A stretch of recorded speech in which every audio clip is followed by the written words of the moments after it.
Maseret Psachim Daf Mem Zayin. La Gemara avait cité dans le daf précédent la marloquette entre Rabba et Rav Chisda, est-ce qu'on tient le principe du ho'il ou bien on ne dit pas ho'il. La Gemara se rapportait sur le cas où quelqu'un avait cuit du pain pendant Yom Tov, en fin de Yom Tov, pour le lendemain pour un jour de Chol. Alors que la cuisson pendant Yom Tov n'est permise que pour le repas de Yom Tov.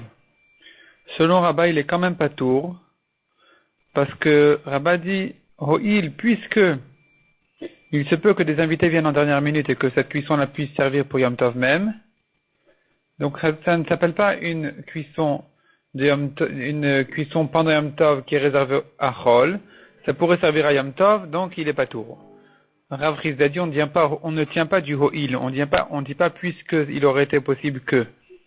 Puisque maintenant finalement ça a été fait pour Chol, il est chayav. La Gemara avait ramené là-dessus quelques objections, dont une question qui était comment ça se fait que on peut cuire des Yom Tov à Shabbat. Alors évidemment on a le Eruv Tavshilin, mais en quoi aide le Eruv Tavshilin pour permettre de cuire des Yom Tov à Shabbat si tu ne tiens pas le ho'il. Selon Rav Chisda qui ne tient pas du ho'il, on ne comprend pas. Parce que il serait interdit minatora de cuire des Yom Tov à Shabbat. On ne tient pas compte du fait que des invités peuvent arriver en dernière minute. Et puisque c'est interdit minatora, à quoi sert ici le Eruv Tavshilin, en quoi il peut permettre un issour de la Torah? La Gemara avait répondu là-dessus qu'effectivement minatora, il était permis de cuire des Yom Tov à Shabbat. Simplement les Chachamim l'ont interdit. Et là, grâce à un Eruv Tavshilin, les Chachamim ont quand même permis puisque c'est eux qui ont interdit. Alors en marquant le fait que cette cuisson-là, elle a pas vraiment été une cuisson de Yom Tov à Shabbat, ou disons c'est comme la suite de la cuisson de Erev Yom Tov sur le Eruv Tavshilin. En tout cas, le Eruv Tavshilin, il peut servir si le problème n'est que Midei Rabbanan, de cuire de Yom Tov à Shabbat. La Gemara remet tout ça en question. Elle ramène maintenant dans ce daf ici, d'autres objections. On voit qu'on n'a pas le droit de cuire Minatora, de Yom Tov à Shabbat, comme par exemple là-bas il s'agit du Lechem Apanim. Les 12 pains du Beth Amikdash ne peuvent pas être cuits pendant Yom Tov pour Shabbat. Donc les pains ils étaient rangés sur les tables Shabbat, on les reprenait le Shabbat suivant pour les manger. Quand Shabbat était précédé d'un vendredi de Yom Tov, on devait les cuire avant ce vendredi, donc un jeudi. Des fois, s'il y a 2 jours de Yom Tov, ça devait être même mercredi. Et donc, on voit qu'il est interdit de cuire des Yom Tov à Shabbat. Et si vraiment Minatora s'était permis, on aurait dû le permettre dans le Beth Amikdash.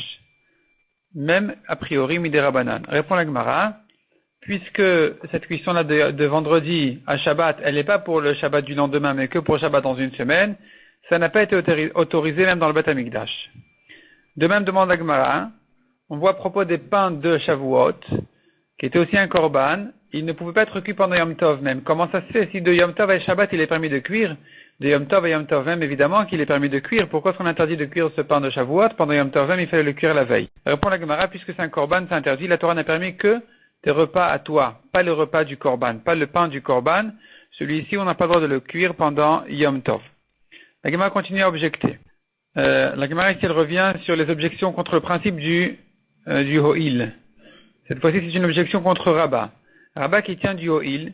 Donc on répète, le principe du ho'il c'est de dire que puisque les invités peuvent arriver en dernière minute et que ma cuisson de Yom Tov pourrait servir pour Yom Tov même s'il avait l'intention de le faire pour Chol, il est quand même pas tour. La Gemara demande, on voit dans une Mishnah, quelqu'un qui a fait un sillon pendant Yom Tov, un sillon, il se peut qu'il ait fait 8 averot en même temps.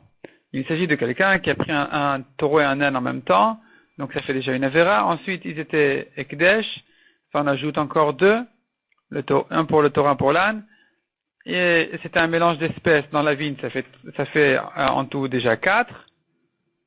On en était à 3, ça fait 4. Pendant la Shemitah 5, pendant Yom Tov 6, il était Kohen et Nazir dans un cimetière 7 et 8. Demande à Gemara quel est le problème de faire un sillon pendant Yom Tov, pourquoi est-ce qu'il est chayav dessus? Ce sillon-là pourrait servir à couvrir le sang de la shrita d'une volaille. On prendrait du sable de la terre de ce sillon pour couvrir le sang en question. Et donc on devrait dire ho'il, puisque ça pourrait servir pour ça, il devrait être patour même s'il n'avait pas l'intention de le faire. Répond la Gemara, non, il s'agit d'une terre qui ne peut pas servir techniquement à couvrir le sang. C'est de la boue, etc., c'est pas possible. Autre objection demande la Gemara, celui qui cuit pendant Yom Tov, il peut être hayav des fois pour ce qu'il a fait 5 fois, 5 malkouyot. Comment ça se fait? Il a cuit le nerf sciatique dans du lait, donc pendant Yom Tov, et il a mangé. Il est chayav 5 fois. Pourquoi il est chayav 5 fois? Parce que d'abord il a cuit pendant Yom Tov un aliment interdit, donc ça s'appelle pas un besoin de Yom Tov, et c'est pas nécessaire pour Yom Tov. Ça fait une fois. Deuxièmement, le guide anaché avec du lait, c'est un mélange de lait de viande, il est chayav pour la cuisson, il est chayav aussi pour l'avoir mangé, il est chayav aussi pour avoir mangé le guide lui-même, ça fait déjà 4. Et tout ça, hein, et avec tout ça, il y a encore une melacha de plus, c'est qu'il a allumé un feu pendant Yom Tov, alors qu'il ne l'a pas utilisé pour quelque chose de permis, pour un repas de Yom Tov. Ça ne s'appelle pas un repas de Yom Tov, cet aliment-là. Et donc, la Gemara demande, mais le feu, il a été allumé, c'est vrai, il est allumé avec une mauvaise intention, mais si on tient du oil, on devrait dire qu'il est pas tour, parce que ça pourrait servir pour d'autres choses qui sont permises pendant Yom Tov. La Gemara accepte cette objection. La Gemara plutôt accepte cette question-là et efface d'ici l'allumage du Yom Tov, le feu du Yom Tov, et elle le change selon la maskana de la Gemara. Après tout un déroulement de va-et-vient dans la Gemara, ce qui reste dans la Gemara, c'est de dire qu'il est chayav quand il a utilisé des bois de Ekdesh. C'est ça ce qui lui fait une avéra de plus, rien à voir avec Yom Tov. Il est chayav pour Yom Tov pour avoir cuit pendant Yom Tov, ça c'est vrai, c'est une cuisson qui n'a vraiment rien à voir avec Yom Tov, il ne peut pas manger ce guide anaché au lait, même sans lait. Donc il est chayav déjà pour cette cuisson-là. Et le cinquième avéra qu'il a faite, c'est d'avoir utilisé des bois de Ekdesh.